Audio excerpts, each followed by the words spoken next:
Hey y'all, we're going to talk for a little bit here. Going to talk some about Takahiro, Omori, and the Japanese fishermen I met. Had a short run with those guys over the years. Really cool. I hope you like this. I'm Dale Verts. I'll be right back.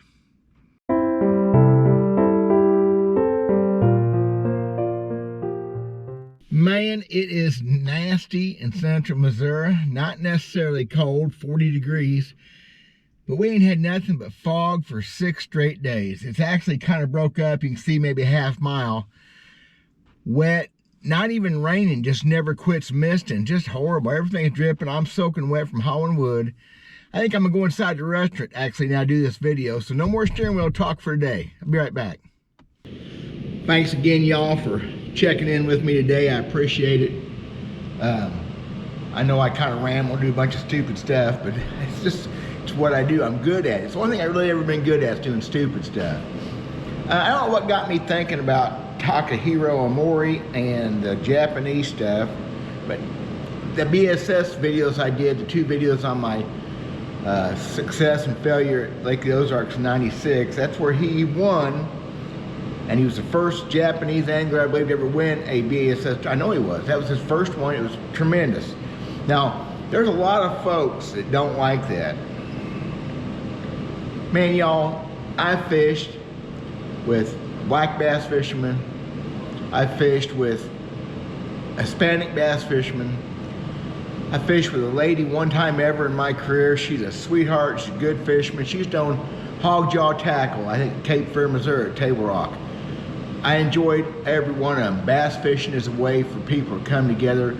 It's like Randy and the people say, folks that spit and spat at each other, put them in a boat together, they get along just fine. Matter of fact, I think it's that way about a lot of things in the world, don't you? So Takahiro, I met him in a way, shook his hand, in late March, 3rd week of March, so at Lake of the Ozarks again, I'm in my home lake, and him and I believe 3 other fellers from Japan were doing their invasion, their start of it, and they were at the weigh-in of a tournament that day, which my partner and I happened to win with almost 24 pounds of fish, a good five fish bag. And I watched them watch another weigh-in before ours. I came in as another weigh-in. Everybody, matter of fact, we used the same scales everybody was sharing, and they were studying. And I look over at them, and of course they're sitting by themselves off to the side. This is the old PB2 before it's been changed. It's a smaller area then. Public Beach number 2, big tournament place like Wolf Creek or whatever. Grand, it's the central place for most tournaments. Anyway, and some people made some comments about who were they, what they was doing. And I walked by them one time, and every one of them nodded to me. I nodded to them. I said, how you doing? And they knew very little English. I think Takahiro was the best. But I was talking to a buddy of mine right in front of him. He said, did you catch him? I said, yeah, I got a decent string. Guide fish red man with. So come time for us to weigh in, we went and got our bag. We had big fish, like I said, just almost 24 pounds, a nice string. And we weighed those fish in, and I watched them guys, they stared. Wasn't a lot of talking. It wasn't the kind of tournament where they asked what you was doing, how you caught them and stuff. But the Japanese take note of everything. So after the weigh-in, we took our fish to a weigh-in, a release boat, and one of them, not Takahiro, kind of edged closer to me down there. I was not back at the dock yet. And I walked over to him and I bowed. It just felt natural. He bowed, then we shook hands. Fractured English, horrible. And I asked them if they were bass fishing. They said, yes, they're fishing, and pointed at their boats. And right away I knew that they were bass fishing. They had 2 bass boats down there. I'll tell you why, that's another part of another story in a minute. I got lots of them. So we went down to my boat, all of us. And almost impossible to talk, except bass fishing is kind of a universal language. And they didn't ask me what I was doing, and I never thought about what they were doing there, because I did later that evening. I showed them the baits. We talked, it was amazing some of the things we talked about in 15 minutes time.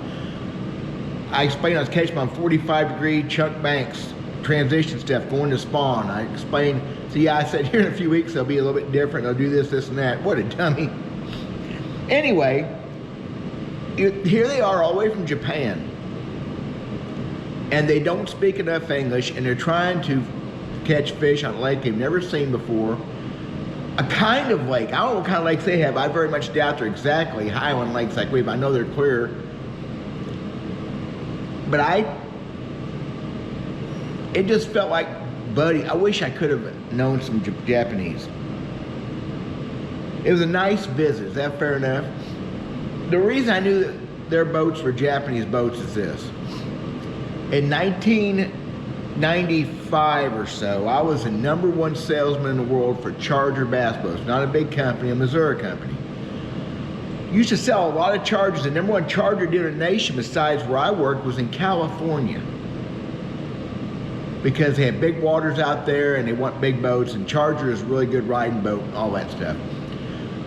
One of our other biggest customers, though, was Japan. I don't know how many boats we sold to Japan. I got myself 2% of every sale if I didn't ever see the boat. I did paperwork, we rigged a few boats, but I don't know how many went there, but I got decent checks for a couple years there off them Japanese boats, because we were the #1 dealers. They went through our dealership. Even if we never saw them. A lot of times they load on a truck, ship straight out of the plant. But the Japanese did not order normal bass boats. Most of the boats we sent with a 17-footer, of course shipping was easier too, with 90s and maybe 115s, maybe a few with 70s or 75s, always Yamahas. Go figure. We sold Mercury and Evinrude there too, always Yamahas. And these boats were bright. They were bright.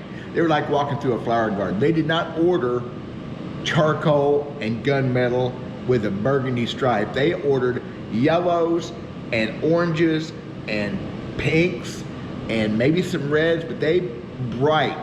They might have a whole boat, no gel except for the side stripe would have maybe metal flake. But I mean the gel would be solid color yellow. I mean bright. And the carpets, oh my gosh, ugly. A yellow boat with a red carpet is not pretty. And then I saw one of the Kellogg boats or whatever on an FLW deal from back in the day I had never seen before. Ugly. But Japanese is what they like. And I think every boat that I ever saw that I had anything to do with that went to Japan was one of those bright, candy apple colored, crazy looking boats.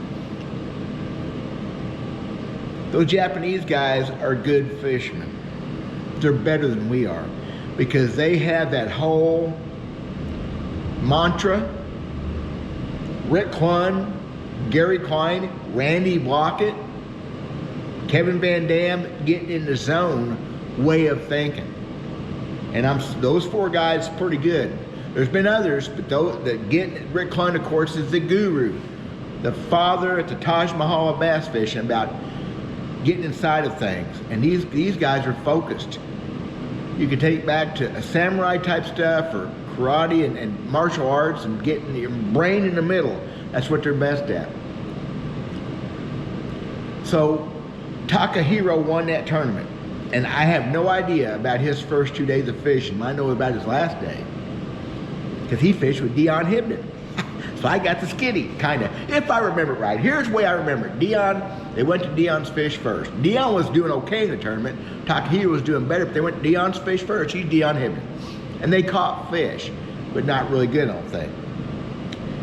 So when it was Takahiro's time to run the boat, they went right back to public beach #2, the takeoff and launch area, and weigh-in area. And they fished the bank outside of PB2, which has been done 1 billion times over the years. And Takahiro proceeded to mop up, I believe on a hula grub. He waxed Dion. thing I remember most about that was Dion saying, you know, he couldn't figure it out. He said he never saw him move that bait. He never saw him drag it, hop it, or anything. He just have a fish. Now, Dion saying he saw something he didn't understand or that's saying something, y'all. It also shows the Japanese and their way of thinking. Knows the fish are there, and I don't know this day. I've done do nothing stuff before, but I don't think I've ever fished 3 or 4 hours that way on purpose. I don't think my brain will let me. And I hadn't thought about it again until just a little bit ago when I thought about doing this video. I hadn't thought about that whole story.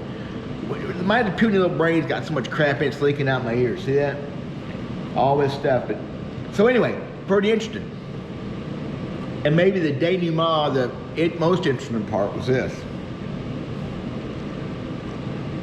These guys were sitting in my boat, and I was honored to have them. Honored.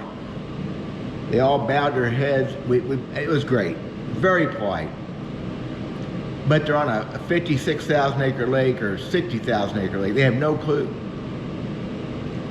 I said, guys, you can catch every bass you need on Lake of the Ozarks in a half mile right here. I point out to the main lake. Within a half mile here, you can catch every bass you need to win tournaments. And you can see what kind of things they're on, and you can. That's where they stopped. That's where Dion and Tak stopped at the end of that last day, and that's where Takahiro beat us. What if we did that every day? Oops. Whatever. He beat me, that's all that matters. One other quick thing I just thought of. I have a friend. I do have friends. I know it's hard to believe. J.D. Foster. Retired Mercury technician. Very smart man about outboards. Sharp. Canadian. See, I have friends all over the place. Of course, he lives here now. I think he lives in Arizona. Hey, JD, whatever. Genius outboard mechanic. For a couple, 3 or 4 years, just a while back before he retired, he was the FLW Mercury service guy on the FLW tour. So he got to talk to all of them, got to meet them all, so JD's working a tournament somewhere. I don't remember exactly what lake, and Takahiro comes in with an issue with his motor, and JD diagnosed it, put a part in it, I think it's something electrical, and sent him on his way. Takahiro, of course, had to get back to fishing. Come up to him that evening and said, what I owe you? I mean, that's what I owe you. JD's talking like he was talking. He said, you don't owe me anything. Now, this motor would have been under warranty anyway, but Takahiro didn't understand that. He said, no, what I owe you, how much I owe you. And JD said his wife was with him. Apparently, she's a sweetheart, so polite. And JD said, Tak, you don't owe me anything. It's took care of. And they tried to pay him. But anyway, after the tournament, I don't know how JD got it, but they gave him an envelope this thick with gift certificates, coupons, vouchers for Golden Corral and Red Lobster. He says $500 for the stuff in that envelope. Y'all, that's just pretty sweet. That's nice folks, what that is. Don't happen enough anymore as far as I'm concerned today. So that's my Japanese stuff. That's my Takahiro story. Nice guys. I don't know, kind of wish I took my own advice in that tournament.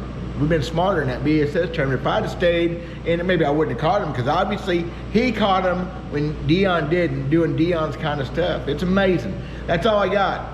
I will talk some more about Guido. That was really hard to do that geek thing. That was tricky.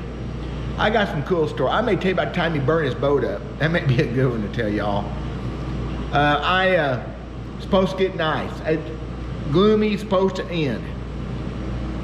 40s, 50s, and 60s coming up this next week or so. So hopefully that means I'm gonna splash my boat. Right now, there's water still kind of hard on some of these lakes. It may not happen. So I'd like to do some more talk. Maybe I can tell you guys about my secret wiggle wart retrieve. Well, it's secret if you're not from the Ozarks. Everybody here knows it. I may talk about that. Maybe even get to show y'all a little bit. So that's what I'm gonna do. Try to get some fishing. I may go crappie fishing a little bit. I ain't done that in the winter time in years. Matter of fact, this will be the first time I fish this time of year in 30 years.